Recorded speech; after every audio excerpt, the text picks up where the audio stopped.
नमस्कार दोस्तों, स्वागत है आप सभी का एक बार फिर से हमारे यूट्यूब चैनल पे। मेरा नाम है सुमित मुरारी। आशा करता हूँ आप लोग अच्छे होंगे, आप लोगों की तैयारी भी ठीक चल रही होगी। तो देखिए, आज आपके लिए काफ़ी अच्छी खबर है। आज 1 जनवरी भी है और एक नए साल की शुरुआत है और यहाँ पे आप लोगों के लिए अच्छी खबर आ रही है उत्तराखंड पुलिस डिपार्टमेंट से। ठीक है, उत्तराखंड पुलिस डिपार्टमेंट के अंतर्गत आप कल ही आपने देखा होगा एसआई की नियुक्ति पत्र मिले थे, तो वहाँ पे कुछ न्यूज आ रही है। जैसे कि आपने देखा होगा, आपको अभी सुनाता हूँ जस्ट मैं। पुलिस भर्ती के लिए वहाँ पे कुछ इंपॉर्टेंट न्यूज, जैसे कांस्टेबल की 900 प्लस भर्ती आएंगी, उसके बाद दरोगा की 200 प्लस भर्ती आएंगी। अभी कुछ दिन पहले ही आपका 3-4 दिन पहले पुलिस कांस्टेबल का रिजल्ट भी आया था। तो जिस बच्चे का नहीं हुआ है उसको फिर से वर्दी चाहिए, उत्तराखंड पुलिस में अपनी नौकरी करनी है, अपनी सेवाएं देनी है। और साथ में आपको लग रहा है कि एसआई के लिए आप लोगों के लिए लास्ट ईयर नहीं हो पाया था, कुछ गलतियां रह गई थी आपकी, तो उसके लिए भी काफी अच्छा मौका है। कुछ भर्तियां अभी देखने को मिल रही हैं। पहले आप एक बार इसको सुनिए, उसके बाद मैं आपको पूरा डिटेल में नया सिलेबस सब कुछ बताता हूँ। सुनिए इसको। पुलिस विभाग के पुलिस उपाधीक्षक के 17 पदों की लोक सेवा आयोग उत्तराखंड द्वारा सीधी भर्ती की प्रक्रिया प्रचलित है। दूरसंचार के 4 पदों की भर्ती की प्रक्रिया प्रचलित है। इसके अतिरिक्त वर्ष 2026 में उप निरीक्षक संवर्ग के 200 पदों पर और अधिक भी भर्ती होना प्रस्तावित है, जिसकी प्रक्रिया भी चल रही है। और आरक्षी के 860 पदों पर भी सीधी भर्ती प्रस्तावित है। ये सभी भर्तियां 2026 में संपन्न की जाएंगी। इसके अतिरिक्त 2026 में ही हेड कांस्टेबल पुलिस टेलीकॉम के 80 पदों की सीधी भर्ती भी प्रस्तावित है। देखिए, जैसा कि आपने एक क्लिप देखा होगा, ठीक है, तो ये आपका इंफॉर्मेशन जो है पक्की है कि आपकी भर्ती तो आनी है 2026 में। अब मैं यहाँ पे अभी जो नई नियमावली आई थी ना, उसको दिखा रहा हूँ। क्योंकि देखिए, पहली बात, अगर मैं सिलेबस की बात करूंगा, बट पहले एक बार आप लोग नई नियमावली जो आई है अभी, इसके अकॉर्डिंग ये देखते हैं कि जो सिपाही भर्ती है, जो आपका दरोगा के लिए भर्ती, सॉरी, जो आपकी कांस्टेबल के लिए जो एज क्राइटेरिया है वो क्या रहने वाला है। ठीक है, अभी इसमें कोई चेंजेस नहीं है, अभी हम इसी के अकॉर्डिंग चलेंगे जो नई आई थी। अब यहाँ पे देखिए, इसमें डायरेक्टली बोला गया था आयु के बारे में, जो बोला गया नया है। ठीक है, ये कांस्टेबल के लिए बात कर रहा हूं मैं, ये कांस्टेबल की बात कर रहा हूं, आरक्षी के लिए। इसमें बोला गया कि 18 वर्ष और 25 वर्ष, तो 18 से 28 इसमें नहीं करेगी, अभी 18 से 25 है। ठीक है, जितनी वर्दीधारी, जैसे मैं सपोज समझ देता हूं, अगर आपका स्किलर वाली जो भर्ती आएगी उसमें भी यही रहेगा। अभी आपका फॉरेस्ट गार्ड अगर आता है तो फॉरेस्ट गार्ड में भी आपकी यही एज रहेगी, और पुलिस में भी आपकी यही एज रहने वाली है आरक्षी के लिए। तो ये है। अब ये आपको एज का चल गया पता कि 18 से 24 साल तक के लिए जो बच्चे हैं वो तैयारी में लग जाइए। क्योंकि देखिए, अभी आपका कुछ दिन पहले रिजल्ट आया हुआ है, तो बहुत से बच्चे जो अभी कह रहे हैं कि नहीं हो पाया 2000 पोस्ट की, बट नहीं, आप लोगों ने मेहनत की थी। अभी आपके पास फिर से 1000 पोस्ट के अराउंड आने वाली है। ठीक है, 900 प्लस पोस्ट है। जब तक नोटिफिकेशन आएगा इसमें कुछ पद और ऐड हो जाएंगे, तो आपके लिए अच्छा मौका है, तो आप लोग तैयारी कर सकते हैं। अब सिलेबस की अगर मैं बात करता हूं, ठीक है, इसके बाद हम एसआई का देखेंगे, पहले इसका सिलेबस देखते हैं। देखिए, इसका जो सिलेबस है ना, यूके ट्रिपल एससी का जो सेम पैटर्न है। ठीक है, 100 नंबर का पेपर जो करवाती है, और फिजिकल मार्क्स में आपके यहाँ पे ऐड होंगे। तो 100 नंबर का अगर फिजिकल की, यहाँ 100 नंबर के अगर रिटर्न की बात करता हूं, तो 40 नंबर की उत्तराखंड आती है, सबको पता है, इसके बारे में पेपर दिया ऑलरेडी आप लोगों ने।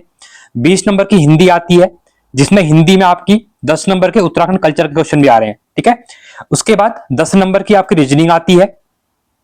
इसको मैं अलग से भी एक वीडियो बना दूंगा, पहले आप अभी मेन समझिए कि मेन चीज क्या है।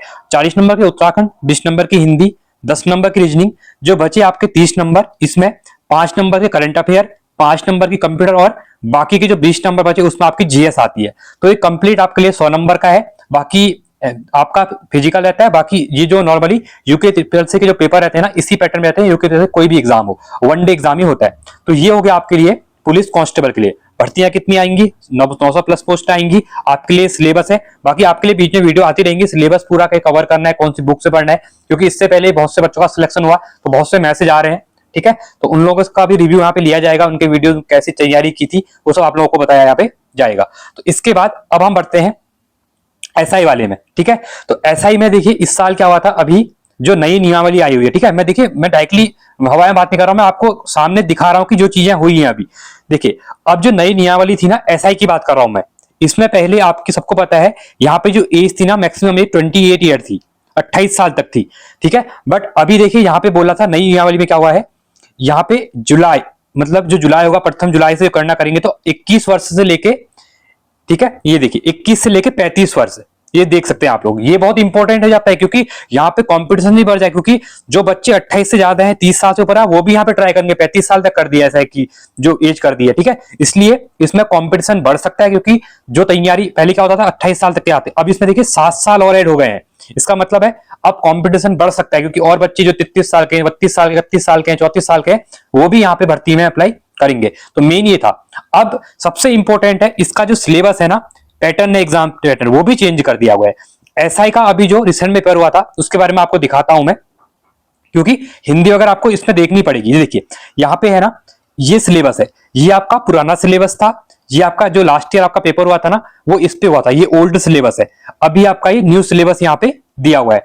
देखिए पहले 100 नंबर की हिंदी थी, इसमें 1 नंबर का एक क्वेश्चन था।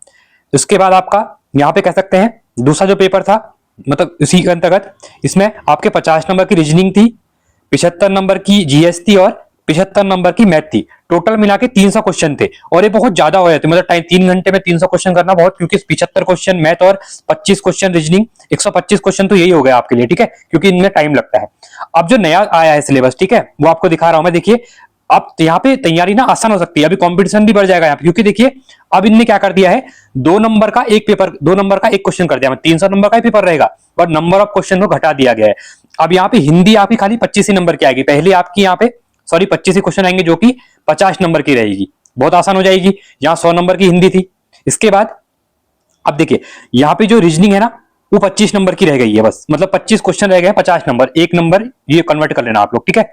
इसके बाद 75 नंबर की जीएस, यहाँ पे अभी 75 क्वेश्चन ही है, जो कि 150 नंबर के रहेंगे, तो ये इंपॉर्टेंट हो जाएगा। जीएस सबसे इंपॉर्टेंट रोल प्ले करेगी, आप ऑब्वियस सी बात है, क्योंकि जीएस 150 नंबर की आएगी, 50 नंबर की हिंदी आएगी। अब देखिए अगर जब हम बात कर रहे हैं कि हिंदी 25 नंबर की, 50 नंबर की आ रही है, और 150 नंबर की आपकी जीएस आ रही है, तो 200 नंबर तो सीधे सीधे आपके हिंदी और जीएस में आ जाएंगे यहाँ पे। अब बात आती है रीजनिंग की, बात आएगी तो 25 नंबर की मतलब 25 क्वेश्चन रीजनिंग 50 नंबर की हो गई, और मैथ भी अब 25 ही क्वेश्चन आएंगे। तो रीजनिंग और मैथ में क्वेश्चन घटा दिए हैं, तो जिसकी वजह से क्या होगा, यहाँ पे चांसेस ये होंगे ना, जो हिंदी, जो जीएस में अच्छे नंबर ले आएगा, हिंदी में अच्छे नंबर ले आएगा, रीजनिंग में अच्छे ले आएगा, मैथ उसकी अच्छी इतनी अच्छी नहीं भी है, तो मैथ में फिर भी वो 10 से 12 क्वेश्चन भी अटेम्प्ट कर लेगा ना, तो उसके चांसेस यहाँ पे बढ़ जाएंगे, क्योंकि वेटेज क्या है, जीएस और हिंदी का ज्यादा हो चुका है। क्लियर है। तो ये कुछ कंप्लीट इंपॉर्टेंट चीजें थी जो आपको बता दी है, मतलब ये इसलिए बताया मैंने अभी सिलेबस, क्योंकि आपको तैयारी अगर करनी है ना तो आज से ही कर लो। इसका नोटिफिकेशन चाहे फरवरी में आए, चाहे मार्च में आए, चाहे अप्रैल में आए, आपको अपनी तैयारी कंप्लीट रखनी है। तब तक एक बार मैथ अच्छे से कर लो पूरा, रीजनिंग के जो इंपॉर्टेंट चैप्टर है 15, 20, 25 चैप्टर जो है उनको अच्छे से बना लो एक बार, जीएस पढ़ते रहिए, हिंदी आप डेली एक पे चैप्टर भी करेंगे, आराम से प्रैक्टिस करेंगे। बस ये है कि आज से और अभी से आपके लिए एसआई के लिए, कांस्टेबल के लिए लग जाना है, जिससे कि आपको चीजें आसान होंगी। तो आई होप चीजें कवर हो गई होंगी। बाकी इसके ऊपर मैं और ही वीडियो बनाऊंगा बाद में कि कैसे चीजें कवर करनी है, कैसे मैक्सिमम नंबर आपको जीएस में कवर करने हैं, हिंदी को कैसे लेके चलना है, कौन सी बुक पढ़नी है, वो कंप्लीट आप लोगों के लिए पूरा बताया जाएगा। जैसे लास्ट ईयर भी हिंदी के लिए मैंने गाइड की, जैसे कांस्टेबल के लिए मैंने गाइड किया था, एसआई के लिए भी यहाँ पे गाइड किया हुआ था आप लोगों के, ठीक है। तो आपको कंप्लीट बताई जाएंगी, तो आप चीजें कवर हुई होंगी। आपको ये न्यूज में था इसलिए बता दिया, क्योंकि तैयारी करने वालों के लिए आज से और अभी से करनी पड़ेगी, क्योंकि यहाँ से आपके लिए चीजें आसान हो जाएंगी नोटिफिकेशन आने तक, ठीक है। तो चलो यहाँ इसको यहीं पे रखते हैं। आज वीडियो कैसी लगी कमेंट बताइए, कुछ प्रॉब्लम है, कुछ समझ में नहीं आया कमेंट कर सकते हैं, यहाँ पे टेलीग्राम पे मैसेज भी कर सकते हैं। तो थैंक्स फॉर वॉचिंग, जय हिंद, वंदे मातरम।